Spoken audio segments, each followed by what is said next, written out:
Buenas tardes, doctor. Hola, buenas tardes.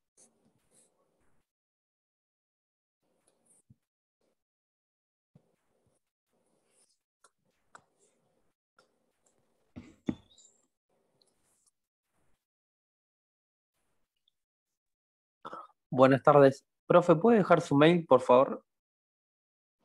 Sí, ahí se los pongo en el chat.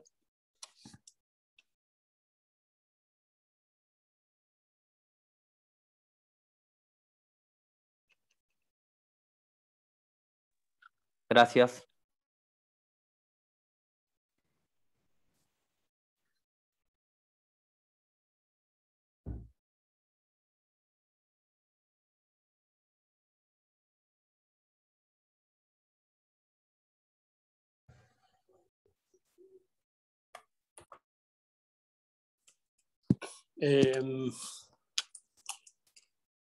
Seguro que me van a preguntar muchas cosas con respecto al parcial.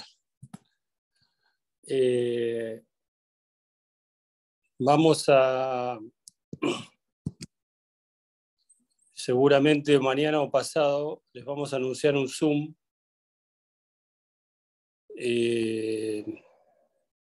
para todas las comisiones. Me parece lo más apropiado, o cada comisión con sus profes va a tener un Zoom y le vamos a explicar la mecánica del parcial. Pero no tiene muchos secretos, un examen escrito, o se lo vamos a subir al Facebook o al campus, no. Es un examen escrito presencial, múltiple choice. El horario es a las 15 en la facultad y los que están exceptuados por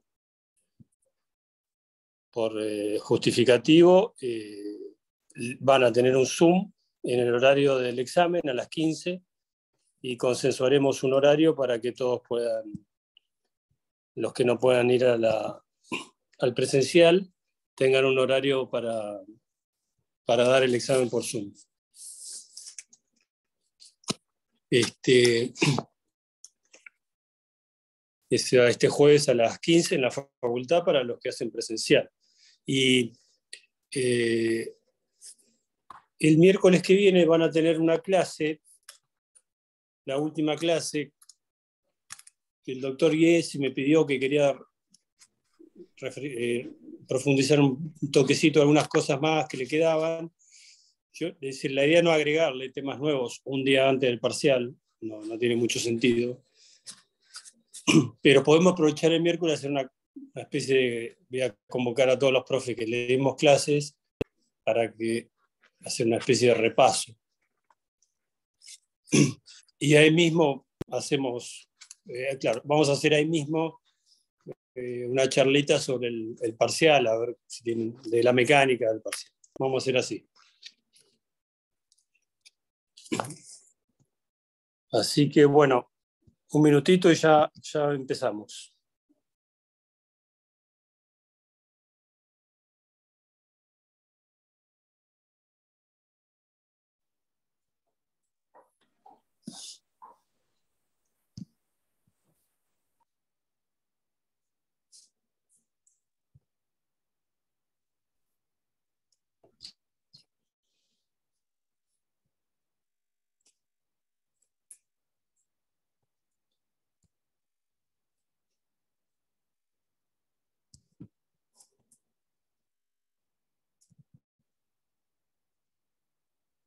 Bueno, a mí me quedaban dos temas para darle en apretadísima síntesis, dos contratos, en realidad, que es el contrato de suministro y el contrato de transferencia de fondos de comercio.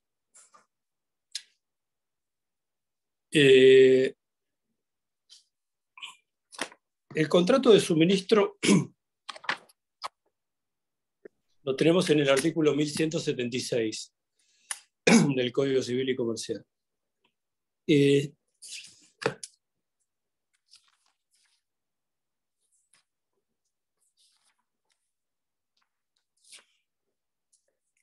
Contrato que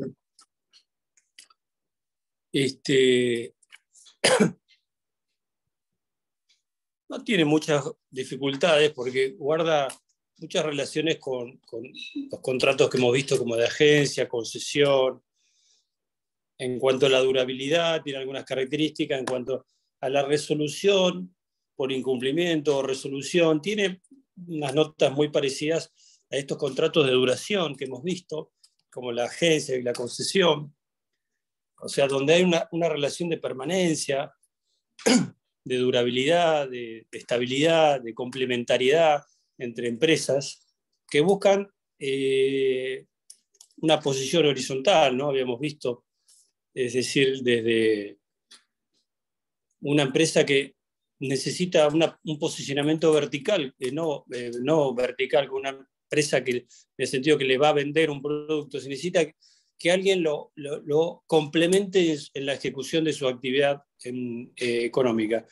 Yo les decía el ejemplo de, por ejemplo, el contrato de concesión automotriz, que el fabricante necesita, puede ser un ejemplo del suministro en el tema de automotriz, o también en el tema del software. Se me ocurren esos dos casos.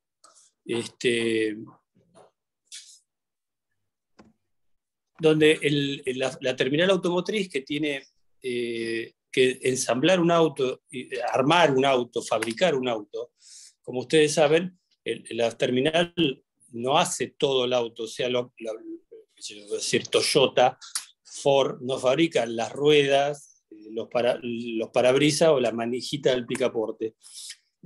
La manijita del picaporte, los parabrisas o la batería lo fabrican otras. Entonces, el fabricante automotriz, la terminal automotriz, tiene una posición de dependencia de un sinnúmero de autopartistas que son los que le van a proveer las autopartes en tiempo y forma. Gracias, cerrame la cortita.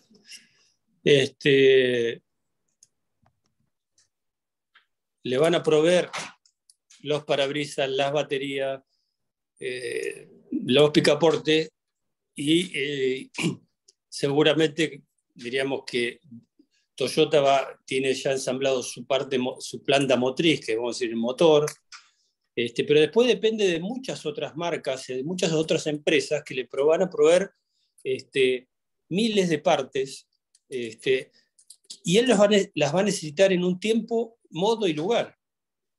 Si yo necesito las gomas, las ruedas, necesito la cubierta, hoy para los que no estamos tan avisados en la mecánica, necesito la cubierta, la llanta, que es la parte dura de metal, en un momento y no un día después, porque en ese momento yo necesito poner el auto arriba de algo que ruede. Y si yo no tengo las llantas, que es esa carcasa donde va agarrada la rueda, y no tengo la cubierta, perdón, es decir, no tengo ni la carcasa, que es la llanta, ni la parte de goma negra, eso que es la goma en sí misma, la cubierta, no puedo montar el auto y no puedo sacarlo de la fábrica. O sea, un daño terrible porque me atraso y minutos que son oro en expedir la unidad. Otro ejemplo que les dije que podemos pensar o plantearnos un contrato de suministro es en el software. Ya yendo a algo un poquito más no tan fabril, sino más ya referenciado a lo tecnológico, abstracto, como es los programas de computación o las bases de datos o las aplicaciones, que no tienen materialidad y son desarrollos basados en códigos binarios que adaptados o adheridos o complementados con un hardware, es decir, un equipo duro, brindan una determinada prestación. Bueno, mira, por ejemplo, podemos pensar, ya que hay motores de vehículos o vehículos que tienen una computadora. Mi auto, prácticamente la mayoría de los autos tienen un software que viene incorporado al motor para la prestación del motor, y viene otro software que desarrollará la parte electrónica por ejemplo, de seguridad, de los airbags, de las luces. Por ejemplo, hay autos que tienen un sensor de frenaje, como los aviones, ¿no? Que si ven un obstáculo parado, si yo voy a 100 y adelante hay un auto que va a 80, mi auto me avisa que voy a colisionar. Es una advertencia de colisión. O si llueve, empiezan los limpiaparabrisas, esas cosas que hace 40 años era impensable. Bueno, y si el GPS de orientación y de guía, bueno, un montón de desarrollos tecnológicos de software, de aplicaciones e informática que están ensamblados en una unidad física, en este caso un vehículo, como puede ser un vehículo, o una computadora, un programa, un desarrollo tecnológico que hace gestionar el stock de un supermercado. Y va a tirar una hoja donde va a decir tal o cual información en cuanto a los stock que tengo que tener. Entonces, el señor que, por ejemplo, fabrica un auto y le aplica al motor un software para que el motor sea más eficiente y en relación al consumo de combustible o la contaminación, o a las marchas, ¿no? Los cambios que se pasan en forma digital, electrónica. Bueno, ese señor puede celebrar un contrato de suministro con una empresa tecnológica de software para que vaya mejorando las versiones de esa aplicación que mejora el desarrollo y el potencial del motor. Entonces, si Apple, por ejemplo, o Microsoft o la empresa que ustedes quieran desarrolla un software para que el motor del auto, no sé, Audi, sea más eficiente, Audi va a celebrar un contrato de suministro para que Apple, por ejemplo, le provea las mejoras de las aplicaciones de ese software para que ese software vaya generando aplicaciones nuevas y cada vez sea más eficiente ese software en relación al manejo del motor. Entonces, hay un suministrante y un suministrado. Es decir, hay alguien que se obliga, a cambio del pago un precio, evidentemente, a proveer, siempre tratamos de encontrar la palabra clave, ¿no? Dice suministro, el 1176 dice es el contrato por el cual el suministrante se obliga a entregar. Se obliga a entregar bienes, servicios, si en relación de dependencia, en forma periódica continuada. Me obligo a entregar, perdón. Hace como una especie, como si fuera una cuestión real, ¿no? Como que una entrega de una cosa física. Pero no es muy feliz la redacción, pero si yo soy el señor que le provee gomas, llantas y cubiertas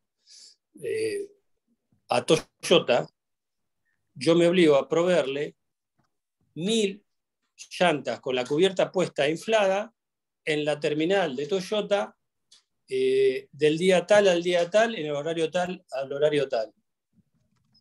¿Por qué? Porque Toyota va a tener los vehículos sin gomas y en ese momento le va a poner la goma y el auto se tiene que ir andando.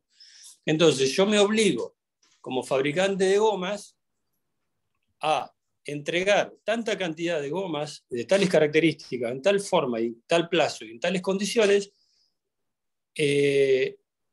no cualquier goma, no de cualquier manera, no como se decía antes, a la Bartola, un decir antiguo, sino todo pautado de manera tal que el suministrado Toyota tenga esa cubierta, esa goma a disposición para colocarla en forma inmediata en el vehículo.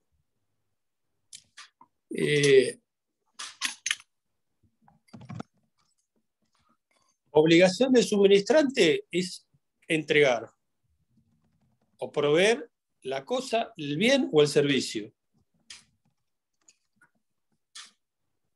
Sí, y el suministrado es a pagar el precio.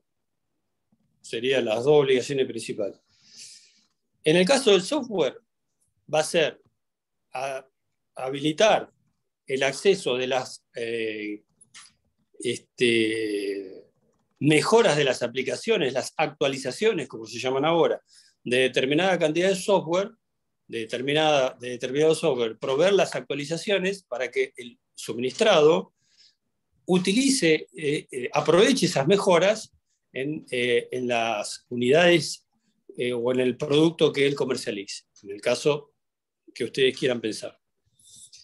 Este contrato, la particularidad que tiene sería la especificidad, vamos a decir, la casuística de cada caso, porque no tiene una normatividad tan diríamos, rígida, porque la forma del suministro va a depender de cada caso. Si yo tengo que contar con el desarrollo y la actualización del software, o con gomas cubiertas de auto, de camiones, es muy de cada caso en particular, verá cómo lo acuerda con su suministrante. La modalidad del acuerdo va a ser muy específico en relación a cada caso. No es lo mismo la necesidad de alguien que necesita la actualización de un software que alguien que necesita gomas infladas. Pero vamos a decir que siempre pasa que la cosa quedó un poquito gris o en un manto de duda. Es decir, ¿cuántas gomas, cuánto actualización de software o cuántas cosas, bienes o servicios me obligué a proveer? Si esto no quedó muy claro, porque lo hicimos en forma verbal y no quedó muy específico, sería de aplicable, ¿sí? Dice en el artículo 1178, dice, si no se conviene la entidad de las prestaciones a ser cumplidas por el suministrante, se entiende celebrado según las necesidades normales del suministrado al tiempo de su celebración. Si yo no aclaré nada y me obligué a un contrato de suministro, me obligo a satisfacer las necesidades del suministrado al momento de la celebración del contrato. Si lo dejamos en un manto de indefinición, en una cosa así oscura, diríamos gris, no oscura, gris, que no aclara ni cuánto, ni mucho, ni cómo, ni dónde, el suministrante se obligó a satisfacer las necesidades del suministrado al momento de la celebración del acuerdo.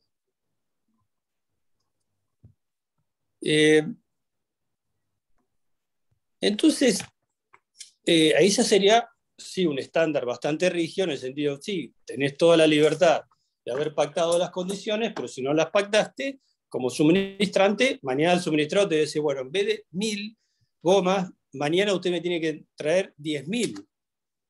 No, yo no puedo. Bueno, problema suyo que usted no pueda.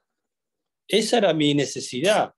Yo a partir del 1 de octubre, en vez de tener 1000 autos, tengo 10.000 autos que ponerle las gomas. Yo no sabía. Bueno, ese no sabía a veces suele salir muy caro, ¿no? En derecho, en la vida. Yo no sabía que tenía que... Bueno, deberías haber previsto en el contrato algo que te proteja. Ahora vos me tenés que satisfacer de acuerdo a mis necesidades. El principio en el momento de nadie puede alegar su propia torpeza. Exactamente. Nadie puede justificar no tener un abogado eficiente en la empresa. Como la otra vez que hicimos una entrevista con un empresario muy importante de Mar del Plata por un tema de la universidad. Él tiene un estudio jurídico para temas civiles, uno para temas, digamos, civiles y comerciales, y uno para los temas laborales, porque es una pesquera que emplea más de 600 personas, entre todo, entre embarcados y en tierra tiene 600 empleados. Entonces tiene un estudio solo para los temas laborales. Y aparte tiene un abogado interno, ¿no? En la empresa, tiene un abogado ahí al lado de él. Y yo le preguntaba, ¿para qué tiene teniendo un estudio de primera civil y comercial, un estudio de primera laboral, ¿para qué tiene un propio abogado? Y ese es como el número 5 en un equipo de fútbol, ¿no?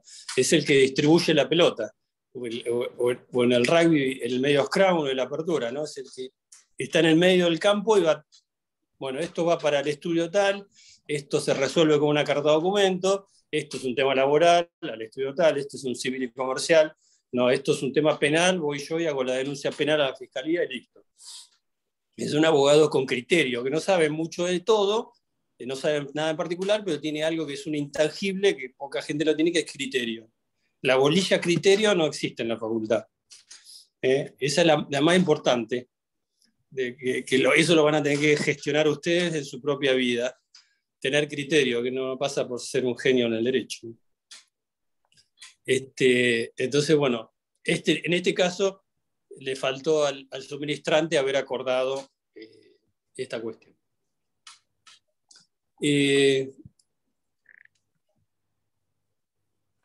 Una particularidad es el plazo. Es un plazo, en el 1177 dice, el contrato de suministro puede ser convenido por un plazo máximo de 20 años. Es un plazo máximo exorbitante, ¿no? Es decir, 20 años. Dice, si se trata de frutos o productos del suelo o subsuelo, con proceso de elaboración o sin él. Estaríamos pensando en las cosechas o en las forestaciones, en la actividad de maderera o minera.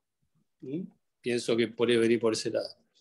Y de 10 en los demás casos. Es decir, en los casos del suelo, ¿no? Frutos, productos del subsuelo, del suelo, con o sin elaboración, hasta 20 años. En los demás casos, no más de 10. Una particularidad que pienso que viene a la cuestión de la estacionalidad de determinados productos y de la necesidad de la permanencia de la relación contractual. Yo necesito que me provean madera, entonces contrato a alguien que pueda proyectar tener acá una plantación, que el árbol no crece en un año, ¿no? O las plantas o la extracción de un mineral, ¿no? Pienso que estará más dirigido a esa cuestión.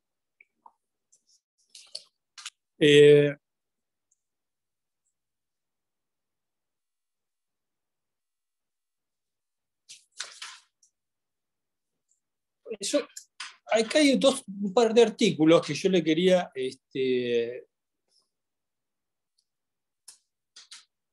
por ejemplo, el tema del aviso, ¿no? Del plazo y del precio. En relación a las cantidades que tengo que entregar, que me obligué,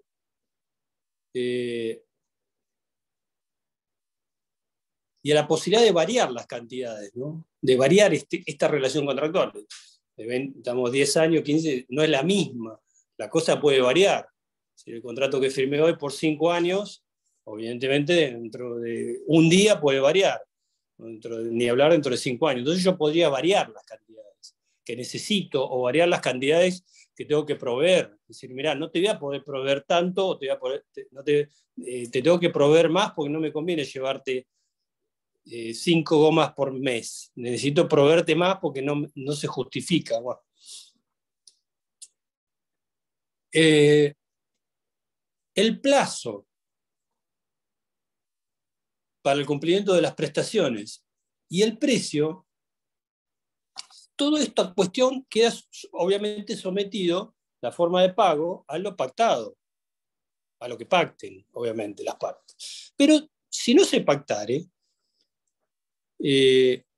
por ejemplo, el 1180 dice, el plazo legal o convencional para el cumplimiento de las prestaciones singulares se presume establecido en interés de ambas partes, excepto pacto contrario. Es decir, que si hubiera una disputa con relación al plazo de cumplimiento de una obligación, de una prestación de entrega o de pago, y hay una duda en cuanto, diríamos, a la interpretación del plazo, o no, el plazo no se pactó, diríamos que el plazo es en interés de ambos. La ley presume que es en interés de ambos, por lo cual ninguna de las partes puede, diríamos, presumir una interpretación solo a favor de él.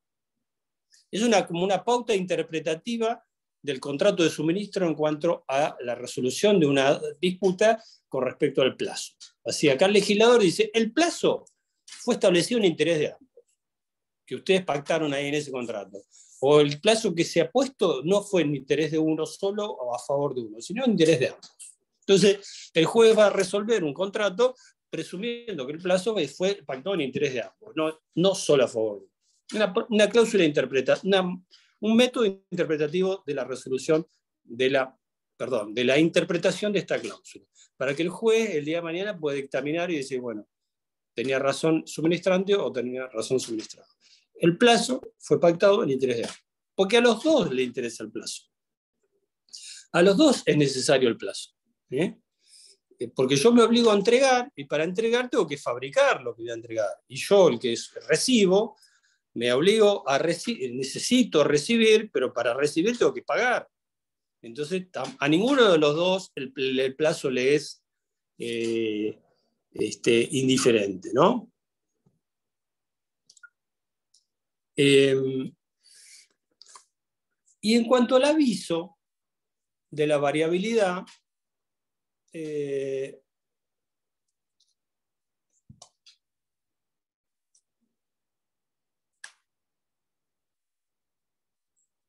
les quería comentar, dice, cada parte, en caso que se varíen las partes, cada parte debe avisar a la otra de la modificación de sus necesidades de recepción o posibilidad de entrega, en la forma y oportunidades que pacten. No habiendo convención, debe avisarse con una anticipación que permita a la otra, esto es lo que le quería comentar, proveer las acciones necesarias para una eficiente operación. Es decir, si yo quiero variar, decir, bueno, en vez de entregarte 1000 gomas, ahora te voy a poder entregar 500 nada más. ¿En qué plazo tengo que notificar esta variación? En el plazo que hubiéramos pactado. No pactamos nada con respecto a la variación. Bueno, entonces, aquí se establece que la anticipación que debo dar a mi variabilidad, a mi posibilidad de variar la obligación de prestación del producto que proveo, es la adecuada de acuerdo a las necesidades de cada uno. ¿Qué quiere decir esto? Si Toyota necesitaba 1000 gomas y yo le tengo que decir, mire, le voy a poder proveer 500 nada más. ¿Cuánto tiempo antes necesita Toyota para arreglarse con 500 gomas? Diríamos que esto va a depender de la absoluta subjetividad o arbitrariedad de Toyota. Sí. Que permita a la otra prever las acciones necesarias para una eficiente operación. Entonces, si vos le decís a Toyota, cuyos abogados no deben ser tipo muy contemplativos, ¿no? Y bueno, sí, mandame lo que puedas. No creo, ¿no?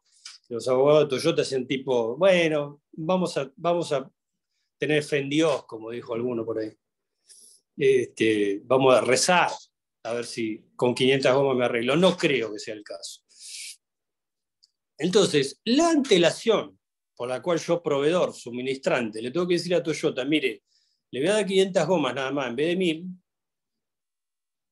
para que sea válida la variación de mi obligación y yo quede cubierto en que estoy modificando la cuestión contractual, va a ser el tiempo necesario para que Toyota modifique sus operaciones sin un daño.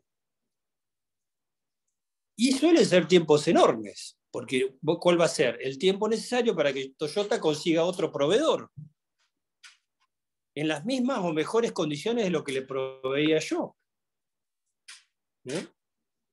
Entonces,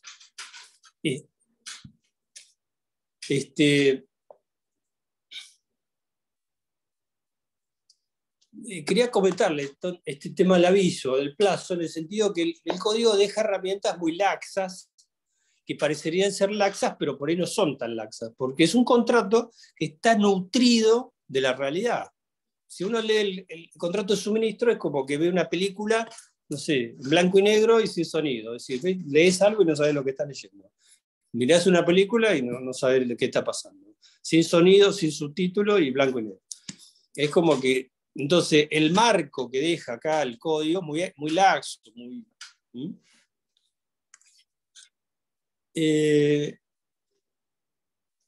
Y otra cuestión que es interesante, diríamos, ciertamente novedosa en nuestra legislación, es el tema del pacto de preferencia. Doctor, ¿le puedo hacer una consulta en relación al punto anterior? Sí. Ese punto, para modificarlo a lo que se provee, lo que se suministra, es bidireccional. O sea, yo le tengo que avisar a Toyota que no le puedo proveer las 1000 que me está pidiendo, y a su vez Toyota, si en vez de 1000 quiere 10.000, me la tiene que avisar con suficiente antelación para que yo condicione mi estructura. Exactamente. Y Toyota no podría intentar rescindir, resolver el contrato argumentando un incumplimiento hasta tanto no puedas vos determinar tu posibilidad de variar tus operaciones. ¿Está claro? Sí, exacto. Sí, porque si no me genera un daño. Es un típico contrato conmutativo, bilateral conmutativo. Eso no se lo dije porque lo pueden leer en cualquier instrumento. Típico contrato bilateral, hay dos partes, evidentemente, y conmutativo, es decir, ambas partes tienen una onerosidad y una contraprestación. Ambas partes reciben una remuneración y una contraprestación. Muy bien.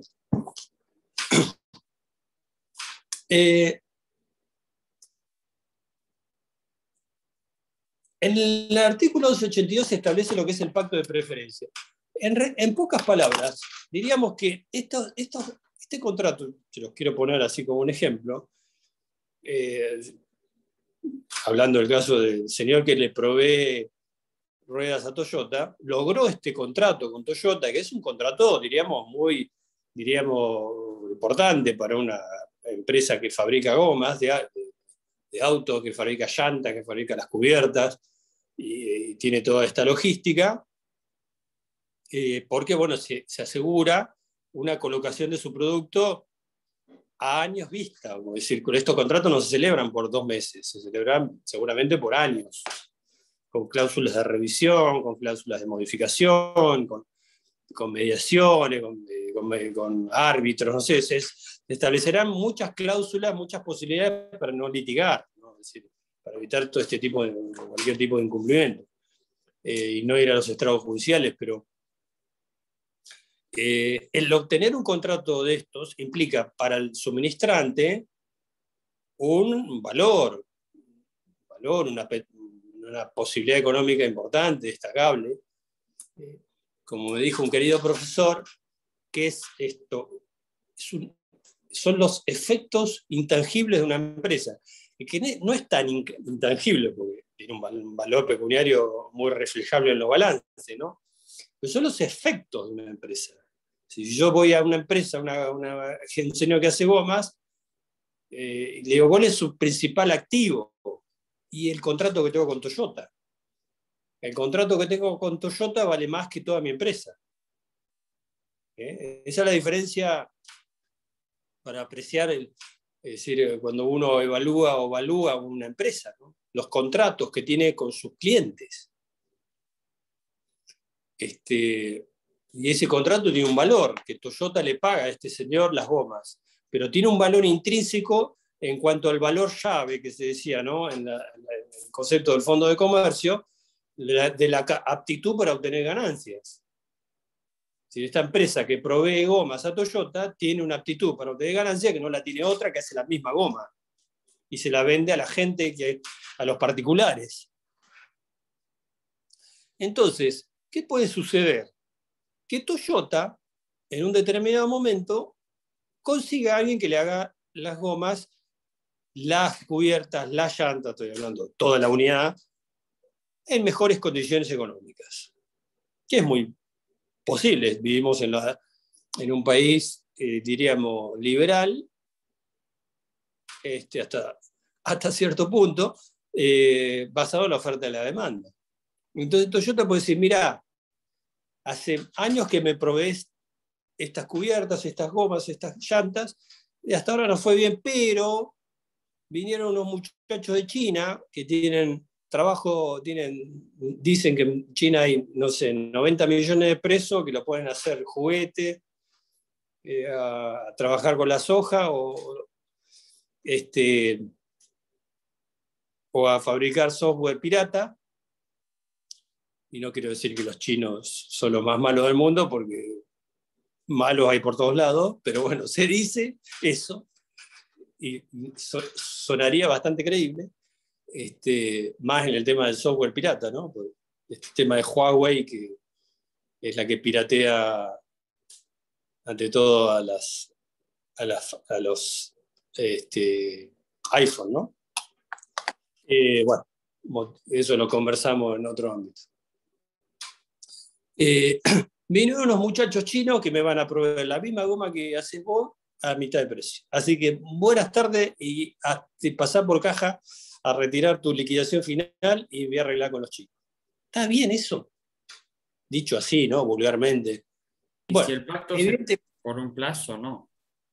Claro, entonces, bueno, vamos al pacto de preferencia, que esto es lo que tenemos que tener en cuenta nosotros como letrados, como abogados asesores en estos casos.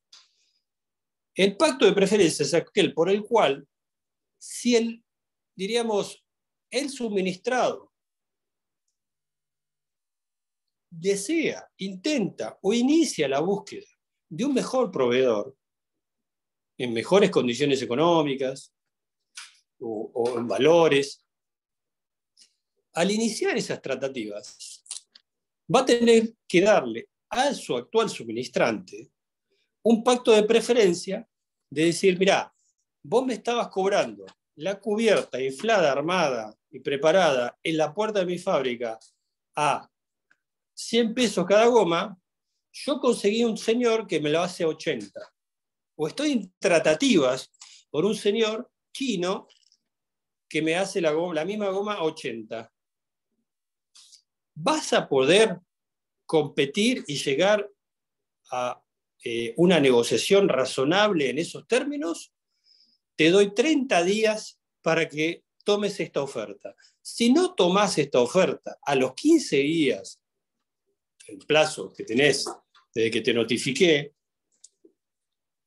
si no me das una respuesta negativa o me das evasiva, si no me das una respuesta positiva o no contestás, quedo liberado para contratar a los chinos. ¿Está claro? Pero traté de dar como un ejemplo lo más llano posible. No puedo rescindir, diríamos, unilateralmente, y resolver no, porque no hay ningún incumplimiento, una rescisión unilateral incausada, sin causa, que diríamos que la ley, la doctrina, la jurisprudencia me lo avala, vamos a decir, me lo avala como cláusula, no me lo avala como ejercicio abusivo de una cláusula. ¿Se acuerdan el fallo Saavedra con Fiat y lo que estuvimos viendo? Yo puedo decir, bueno, me voy cuando quiero, o busco otro más barato. Pero si hay un pacto de preferencia acordado en el contrato, te tengo que dar 30 días para que vos me respondas y me digas si te vas a adaptar a esto, que yo estoy buscando un proveedor más barato o no. Si no lo aceptás, porque a vos no te cierran los números para venderme las gomas a 80, quedo liberado de contratar con un nuevo suministrante.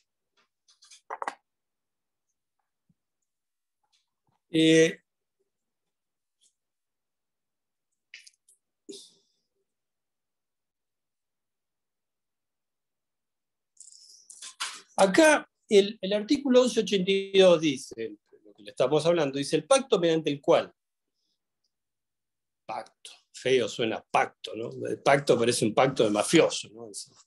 El acuerdo, ¿no? Profe, yo tengo una pregunta.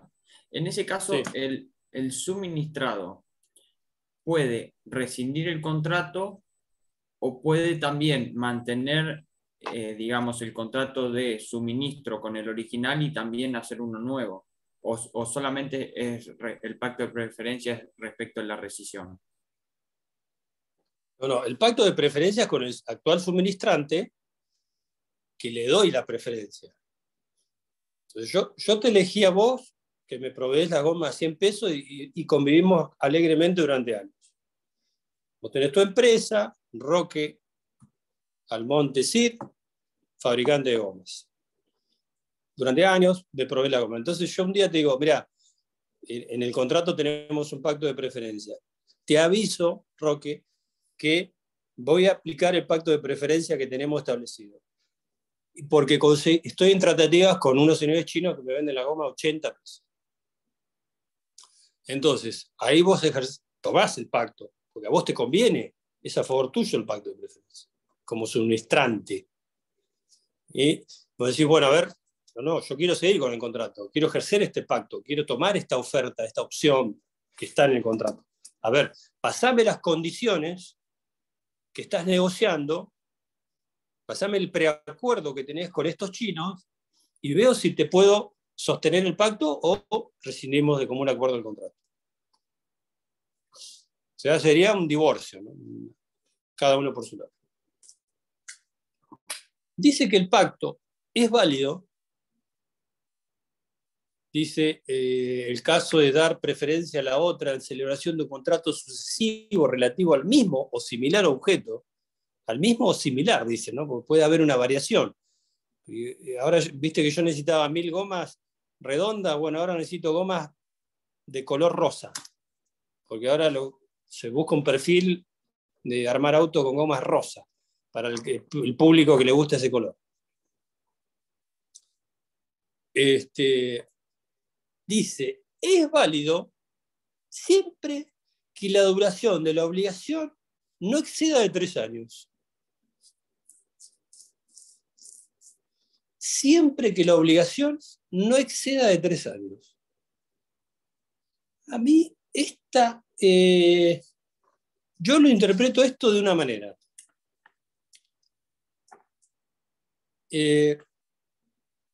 Si la obligación que tuvimos excedió de 3 años, si la relación económica que tuvimos excede de 3 años, la cláusula no es válida. ¿Por qué? A ver si a alguien se le ocurre el por qué. ¿Por qué si es más de 3 no es válida? Porque está cumplido el plazo, que estaba sujeta al... Está vigente el plazo. El contrato está vigente, puede ser hasta 10 años o 20. Para mí, la interpretación es que si el contrato era por más de 3 años, vos ya amortizaste y asumiste todos los riesgos posibles de tu inversión. Entonces vos no podés decir, bueno, ahora yo quiero ejercer profesión. No, ya disfrutaste de tu contrato 3 años. Yo ahora me quedo liberado. No es que yo te corté el contrato a los 6 meses. Si fue un contrato de más de 3 años, la obligación de pago mía, que yo sostuve con vos, de pagarte las cubiertas, ya pasaron de 3 años, la obligación que yo asumí es de más de 3 años, el contrato se ejerció más de 3 años, ya vos como suministrante no podés argumentar un perjuicio, porque ya solventaste tu inversión, ya disfrutaste de los efectos de este contrato durante 3 años. Entonces, pasados los 3 años, no se puede establecer un pacto de preferencia. ¿Esto sería de orden público o sería una materia negociable? Yo creo que sería materia negociable, disponible. Es decir, es una presunción en caso que es un contrato que no dijo nada, que lo venimos disfrutando durante más de 3 años, 5 años, 8 años, y yo intento pretender, como suministrante, invocar un pacto de preferencia o establecer un pacto de preferencia. No, ahora yo no te suscribo ningún pacto de preferencia, ni hubo ningún pacto de preferencia porque vos ya disfrutaste de 3 años o de más de 3 años de tu contrato. Y tampoco puedo pretender en un contrato de larga duración decir, poneme un pacto de preferencia. No me lo van a aceptar. Me van a invocar este artículo y van a invocar que no les conviene. Porque al suministrado fuerte, en este caso diríamos Toyota, no le conviene estar atado a nadie. O sea, le conviene y no le conviene, ¿no? Esa forma de visualizar si es fuerte o débil, ¿no? Lo que hablábamos la otra vez cuando hablábamos de concesión. ¿Toyota es la fuerte del contrato o la débil? Con respecto a la estructura jurídica, económica del contrato. Y depende la postura, la posición, diríamos, de la forma de razonamiento. Yo puedo decir que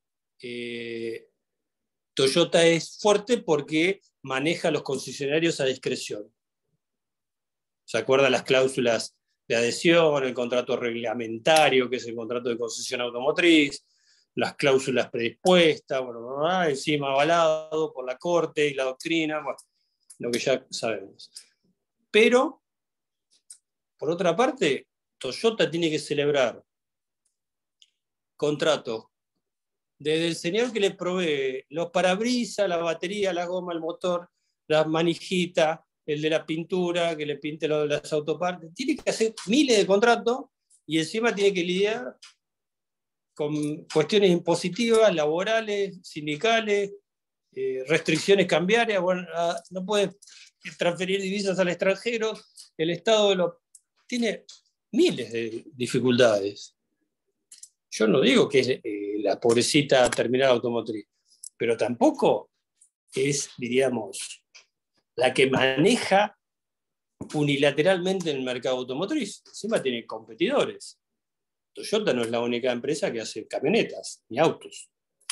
Entonces, el fuerte y débil es un concepto, diríamos, discutible.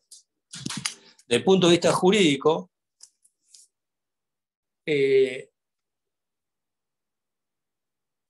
no es jurídico el tema. Yo no puedo decir que en la mecánica de la actividad fabril automotriz, la parte fuerte del contrato es la terminal automotriz. Sí puedo decir en el contrato de concesión automotriz hay una parte predisponente y una parte que adhiere.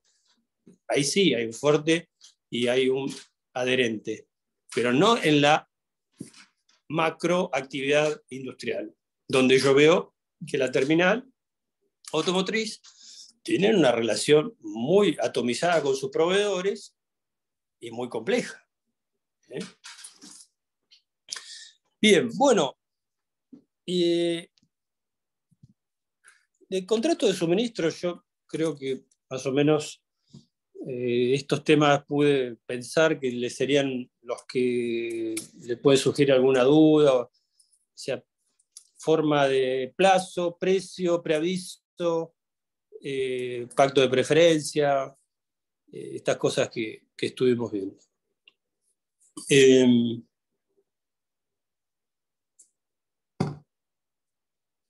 Ahí tenemos el tema del contrato o la ley, lo que es la ley o la cuestión del Fondo de Comercio, o la ley 11.867, que es la ley de transferencia de establecimientos mercantiles, una ley que perduró y subsistió después de más de 100 años y aún sigue siendo legislación positiva en nuestro país, con una actualidad permanente, y una ley que más incumplida, más aplicable. Es una ley que es como contracíclica, ¿no? Una palabra que se suele usar, si algo que todo el mundo viola la ley, y cada vez que es violada la ley es más aplicada. Parece medio contradictorio, ahora lo vamos a ver por qué.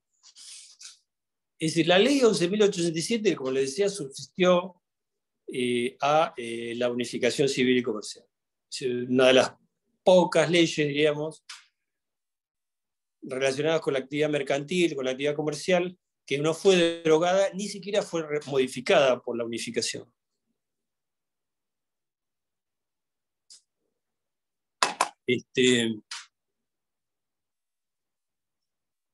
Y la ley 11.867 regula lo que es la mecánica de enajenación de un establecimiento mercantil. Es decir, un fondo de comercio o establecimiento mercantil, que son, diríamos, sinónimos, la ley 11.867 regula la forma, si bien es una ley que no está incluida en los códigos de procedimiento, está en el código de fondo, esta es una ley de fondo, una ley sustantiva, tiene un procedimiento cuasi adjetivo, diríamos, para la enajenación de un establecimiento mercantil. En nuestro país, la venta, cesión, donación, subasta o remate en público remate, de un establecimiento mercantil, tiene una forma para ejecutarse. Si yo quiero vender inmuebles, hay una forma de vender inmuebles que está regulada por el Código Civil y Comercial. Si vendo un buque, y si vendo, tiene una forma también, el registro, la transferencia, la enajenación de un buque, y si enajeno un establecimiento mercantil, hay una forma que la ley 11.867 impone. La ley, la cuestión del fondo de comercio, hay dos, diríamos, cuestiones que podemos introducirnos a conversar del fondo de comercio, que es uno sería la teoría general del fondo de comercio, es decir, ¿qué es un fondo de comercio? ¿Cuáles son los elementos que constituyen, que componen un fondo de comercio? Y otra, que es lo que se denomina teoría general del fondo de comercio, y otra, que es la forma de enajenación de un establecimiento mercantil. Son temas absolutamente distintos. Una cosa es que teoricemos sobre qué es un fondo de comercio, y otra cuestión es la mecánica de enajenación de un fondo de comercio.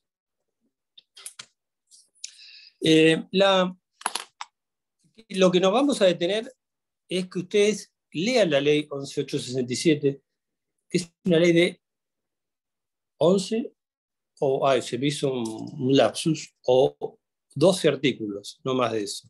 No sé si tiene el último de forma como 13 artículos. Pero pocas veces he visto que en tan pocos artículos se generen cosas tan densas jurídicamente. Les va a pasar cuando estudien sociedades. Una ley sola, la ley general de sociedades. Son 290 y pico artículos. Bueno, puedes estar una vida estudiando sociedades que no vas a... siempre vas a descubrir algo nuevo. Y es una sola ley. O sea, el próximo derecho comercial, mercantil que van a tener, espero el cuatrimestre que viene, y que van a tener el gusto de tener muy buenos profesores, grandes amigos y muy buenos profesores, es una sola ley. Entonces usted dice, ay, qué bueno, está todo acá. No tengo que andar buscando, que en comercial tenía 28.000 leyes. Bueno, van a extrañar comercial. Porque es una ley que agarras un artículo y te agarra una especie de derrame cerebral. Porque son filigranas jurídicas. Pero bueno, una materia muy importante. Entonces, la ley 11.867 regula cómo se enajena un establecimiento mercantil. No se puede vender si antes no se publican edictos por un determinado plazo, diciendo que se va a vender, que se va a enajenar un establecimiento, se publica el edicto, así los acreedores del establecimiento se pueden oponer a la venta. Entonces, yo lo que quiero, que no los quiero aburrir hablando de la ley, porque la ley la pueden leer y es una ley mecánica que la van a entender con mucha claridad. Darle los efectos del incumplimiento de la ley. Si yo digo, bueno, enajeno un establecimiento mercantil y quiero embromar, para usar un término delicado, a mis empleados, al fisco y a mis proveedores. Lamentablemente vivimos del incumplimiento, ¿no? Es decir, de la maldad, ¿no? Es decir, del señor desprolijo que quiere huir de noche y desatender a sus obligaciones. Y es el caso, ¿no? Que uno pasa y dice, che, acá no había un bar, acá no había una compañía de seguro, acá no había una empresa de transporte, se fue de noche. Dejó como se dice habitualmente, dejó el tendal. No le pagó a los empleados, no pagó los impuestos. La habilitación la tenían a nombre del trapito que cuidaba autos, como el caso de una gente conocida que tenía un bar, y la habilitación y el giro comercial, el titular del establecimiento era el trapito que cuidaba los autos a la salida del bar.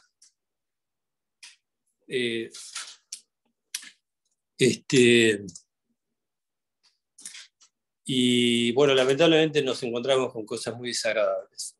Y toda esta cuestión de la desprolijidad no es una desprolijidad por sí misma, sino por el hecho, sino con la intencionalidad de defraudar a alguien, de estafar a alguien, de bromar a alguien y no pagarle a alguien, sea empleado, sea fisco, sea proveedor o socio. Entonces la ley dice que no se puede enajenar si antes no se publican edictos y se hace otra serie de cosas que ustedes van a leer ahí. Y si no publico edictos, vendo el bar, vendo la compañía de transporte, vendo la empresa de seguro, vendo el hotel, me pongo el dinero en el bolsillo y me voy corriendo de noche, ¿lo puedo hacer eso? Ese contrato que yo hice, me fui a un estudio jurídico, me fui a una escribanía, me reuní con los contadores y dijimos, bueno, toma la llave, a partir de mañana el establecimiento en funcionamiento es tuyo, y hacete cargo y continúas con el fondo de comercio. El alquiler, el propietario te acepta como nuevo inquilino, haces una cesión de la locación consentida por el propietario y seguís adelante con el establecimiento. Eso se puede hacer, ese contrato es válido, pero es inoponible a los acreedores. Eso es lo que se llama la inoponibilidad como efecto ante el incumplimiento de la ley de transferencia de fondos de comercio. La inoponibilidad. La inoponibilidad es una de las formas de la ineficacia. Si yo decido vender este establecimiento sin pensar en pagar a mis empleados, a mis proveedores, al fisco, y a todos los que han coadyuvado a la existencia de este establecimiento, puedo ponerme de acuerdo con alguien, hacer un contrato, que él me pague un precio y que yo le entregue la posesión del establecimiento. ¿Eso es válido? Es un contrato válido. Pero ese contrato válido es inoponible a los acreedores. ¿Cómo opera esa inoponibilidad? Esa inoponibilidad es un perfil, una forma o una visualización posible de una especie de ineficacia de esa relación contractual con respecto al acreedor. Es decir, para el obrero, para el proveedor, para el fisco, esa relación jurídica no existió. Es válida entre partes, pero inoponible al tercero con un crédito sobre el establecimiento, el empleado, el fisco, el proveedor. Es decir, que el señor que ha ingresado al establecimiento mercantil y continúa con el giro y la clientela, giro y clientela, dos palabras muy importantes, va a pasar a ser nuestro deudor. Y va a conservar también la calidad de deudor el que transmitió el fondo de comercio. O sea que esa relación de vendedor y comprador, si hubiera tenido un PowerPoint, pondríamos flechita, vendedor, comprador, dos globitos, ¿viste? Como hacen los que hacen bien PowerPoint. Bien, bueno, no es tan difícil. venta y compra. Y el señor vendedor transmitió el dominio del inmueble si vendió el inmueble, ¿no? O transmitió la propiedad del establecimiento si se dio los derechos locativos y vendió el fondo de comercio. ¿Sí? Ya vamos a usar una terminología a la altura de nuestra carrera más ajustada. Repetimos, si el vendedor transmitió el dominio, es porque vendió el inmueble y transmitió la propiedad sobre el fondo comercial. Pero puede darse el caso, que en la mayoría de los casos, que el transmitente del fondo de comercio transmite nada más que la propiedad sobre el fondo comercial, sobre el establecimiento, y no sobre el dominio del inmueble. Por el dominio hay un alquiler. Entonces, en ese caso, el locador me tiene que reconocer o aceptar como nuevo inquilino. Bueno, hay que ajustar alguna terminología para no estar hablando en forma impropia.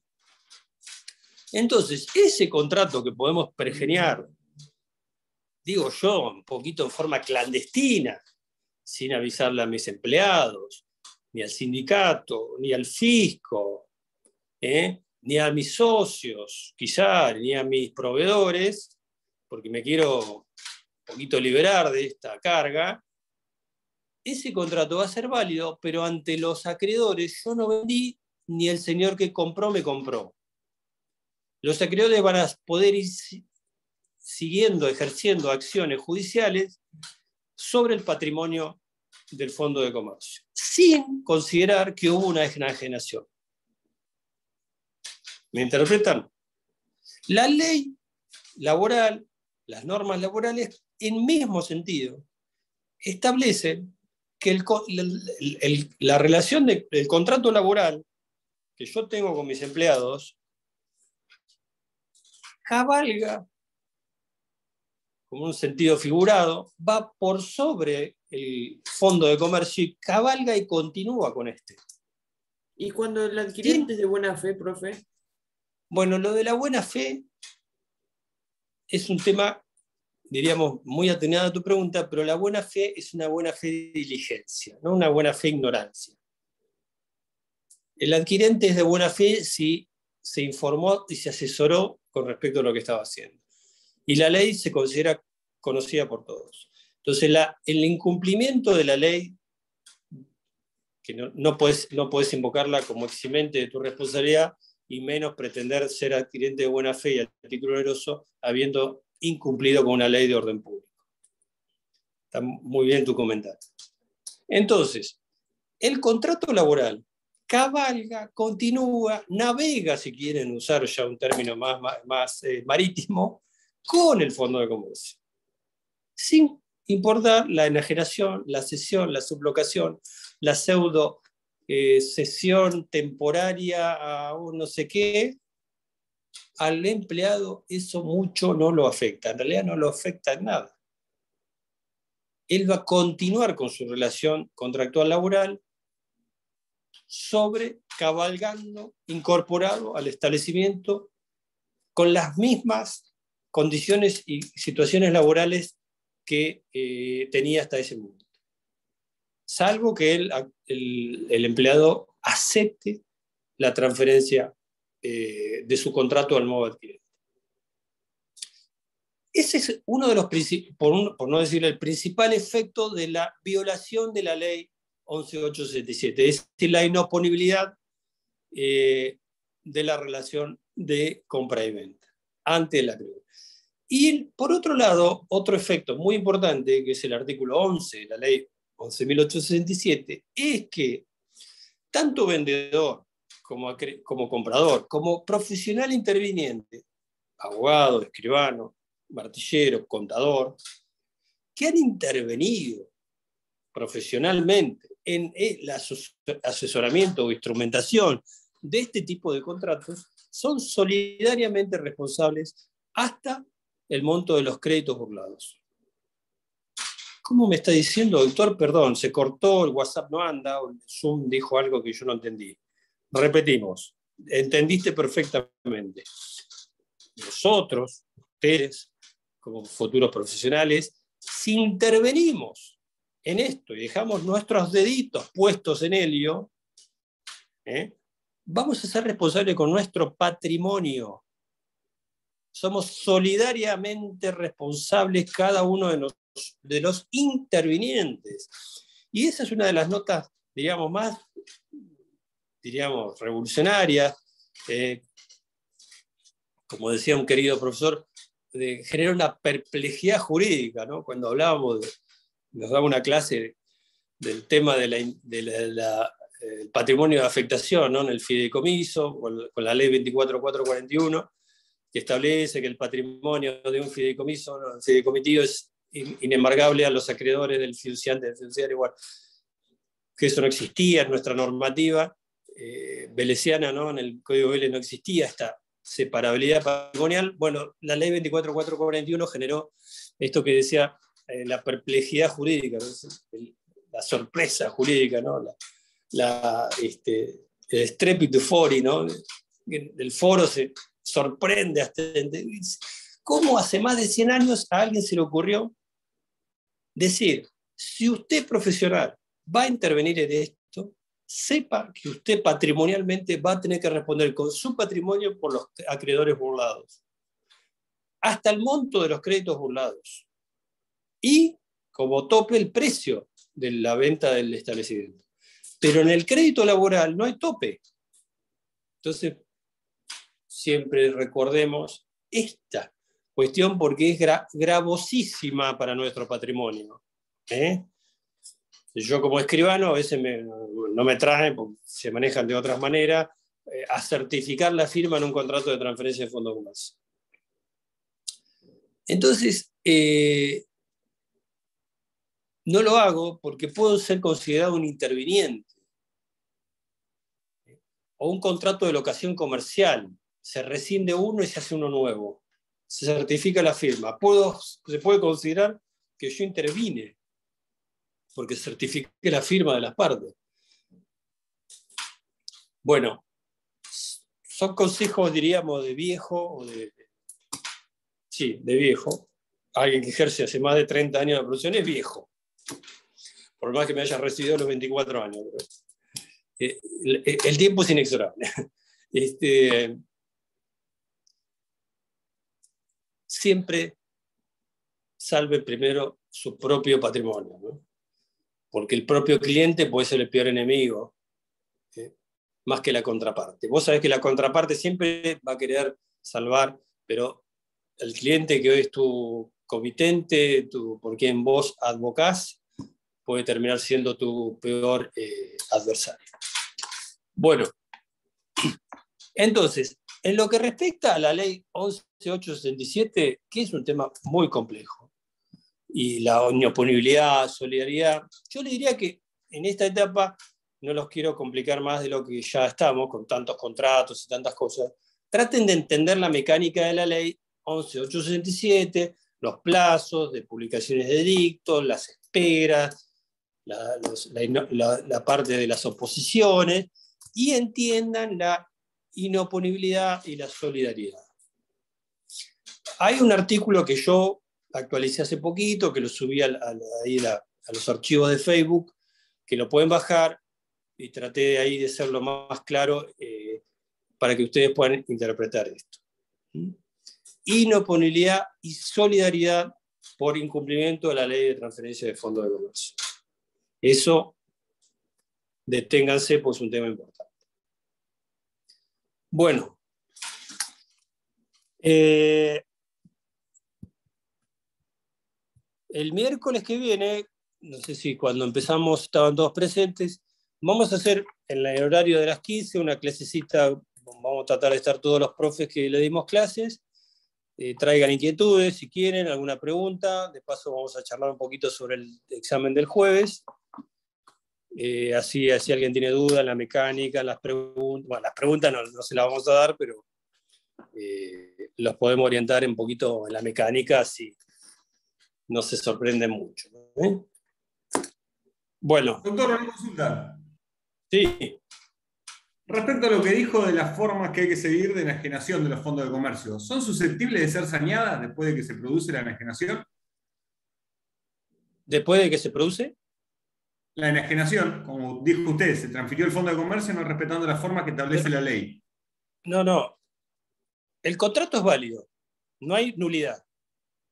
Cuando vos hablas de saneamiento, es decir, hay lo que se llama confirmación de los actos jurídicos, que tienen un vicio, un saneamiento, y si hablas de eso, hablas de nulidad. Acá no hay nulidad porque el contrato es válido entre las partes. Entonces no hay nada que sanear. No, con respecto a lo que usted dijo, la eficacia. No tanto me refería a la validez, sino como, por ejemplo, los empleados del nuevo, el que compró el Fondo de Comercio, le hace un nuevo contrato laboral y continúa su relación laboral con él.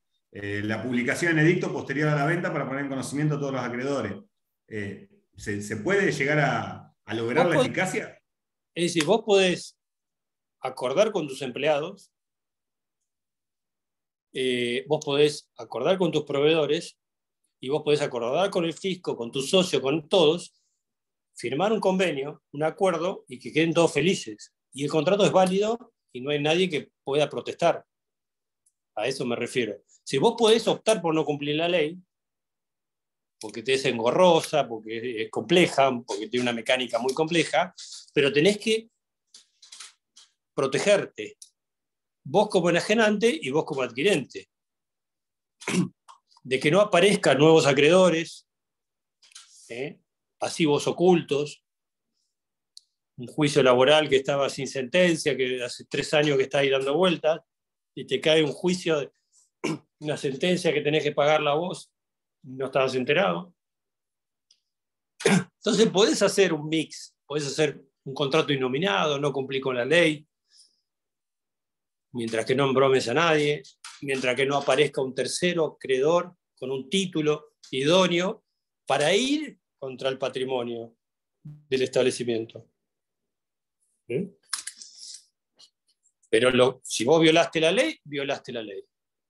No puedes luego después decir, como eso corrupto que dice, sí, está bien, violé la ley, devuelvo la plata. No, ya el delito lo cometí. Había uno, ¿no? Un político que decía, sí, robé 1.000 millones, los devuelvo. No, ya está, flaco, sos corrupto, condena. Después verá el juez, te obliga a donar eso a, no sé, al Hospital Garrahan, qué sé yo. ¿A quién le va a devolver la plata?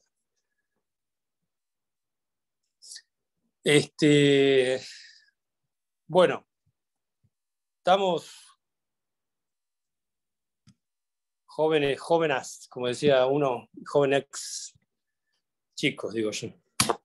Y no tan chicos, algunos que no somos nada chicos. Bueno, nos vemos el miércoles. Suerte, estudie. Chao, profe. Hasta luego. Un último esfuerzo. Gracias. Chao, chao.